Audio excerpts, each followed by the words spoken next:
की बात है, एक छोटे से शहर में गौरव नाम का एक युवक रहता था। वह बहुत ही आलसी था और अपने जरूरी कामों को हमेशा टालता रहता था, जिसके कारण वो अपनी पढ़ाई में अच्छा स्कोर नहीं कर पा रहा था। उसके परिवार वाले उससे हमेशा कहते थे, बेटा समय का मूल्य समझो, जो समय अभी तुम बर्बाद कर रहे हो वह कभी वापस नहीं आएगा। लेकिन वह हमेशा उनकी बातों को नजरअंदाज कर देता था। वह सोचता, अभी तो बहुत समय है, बाद में कर लूंगा। वह पढ़ाई करने के लिए शहर गया, लेकिन उसकी आदतें नहीं बदली। वह अपना पूरा दिन दोस्तों के साथ मस्ती करता और रील्स स्क्रॉल करता रहता। गौरव के शहर में एक बुजुर्ग आदमी रहता था, जो बहुत ही बुद्धिमान और ईमानदार था। एक दिन गौरव ने तय किया कि वह उस बुजुर्ग आदमी से मिलेगा, ताकि वह कुछ सीख सके। गौरव उस बुजुर्ग आदमी के पास गया। वह बुजुर्ग आदमी पेड़ के नीचे बैठकर मेडिटेशन कर रहा था। गौरव ने उसे नमस्कार किया और कहा, मेरी मदद कीजिए, मैं जिंदगी में विफल हो रहा हूँ। हर बार मेरे दोस्त मुझसे आगे निकल जाते हैं, लेकिन मैं हमेशा पीछे रह जाता हूँ। मुझे उन सबसे अच्छा बनना है। मुझे बताइए कि मैं ये कैसे कर सकता हूँ। बुजुर्ग आदमी ने कहा, बेटा तुम संघर्ष झेल रहे हो क्योंकि तुम अपने कामों को हमेशा टालते रहते हो और समय की कदर नहीं करते। मैं तुम्हें एक कहानी सुनाता हूँ, जिससे तुम समय के मूल्य को समझ सकोगे। बुजुर्ग आदमी ने कहानी शुरू की। एक बार की बात है, एक राजा था जो बहुत दयालु था। वह अपनी जनता से बहुत प्यार करता था और उनकी मदद किया करता था। एक दिन उसे एक व्यक्ति मिला जो बहुत ही आलसी और गरीब था। उसके पास न तो पैसे थे, न ही नौकरी और न ही इज्जत। वह हमेशा अपनी परेशानियों का दोष दूसरों को देता था। राजा ने उससे उसकी जिंदगी और उसकी परेशानियों के बारे में पूछा। उस व्यक्ति ने कहा, पता नहीं लोग मेरे बारे में ऐसा क्यों कहते हैं कि मैं कुछ नहीं कर सकता। जब भी मैं किसी नौकरी की तलाश में जाता हूँ, सब मुझे मना कर देते हैं।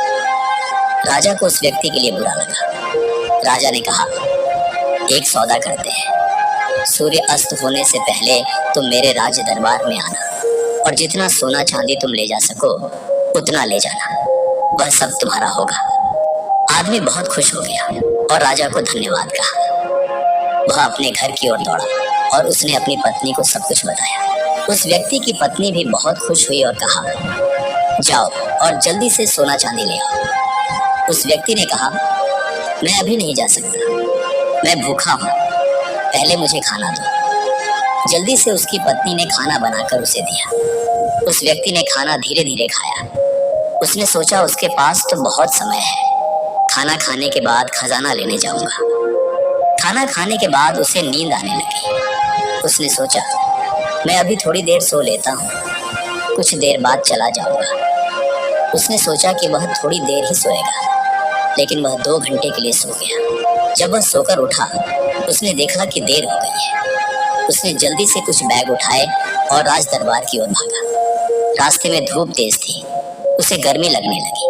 उसने सोचा, थोड़ी देर पेड़ के नीचे आराम कर लेता हूँ, फिर आगे बढ़ूंगा। उस समय पेड़ के नीचे हवा चल रही थी, जिससे उसे फिर नींद आ गई। इस बार वह 4 घंटे के लिए सो गया। जब वह सोकर उठा, उसने देखा कि शाम होने वाली है और सूरज डूबने वाला है।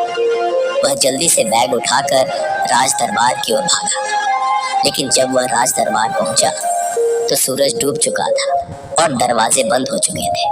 वह व्यक्ति बहुत दुखी हो गया। उसने अमीर बनने का एक अच्छा मौका गंवा दिया, क्योंकि उसने समय के मूल्य को नहीं समझा। उस बुजुर्ग आदमी ने कहानी को खत्म किया और गौरव की तरफ देखा। गौरव के पास कोई शब्द नहीं थे। उसे अपनी गलती का एहसास हुआ। गौरव ने उस बुजुर्ग व्यक्ति को धन्यवाद दिया और घर वापस लौट गया। उसे समझ आया कि समय बहुत कीमती है, उसे बर्बाद नहीं करना चाहिए।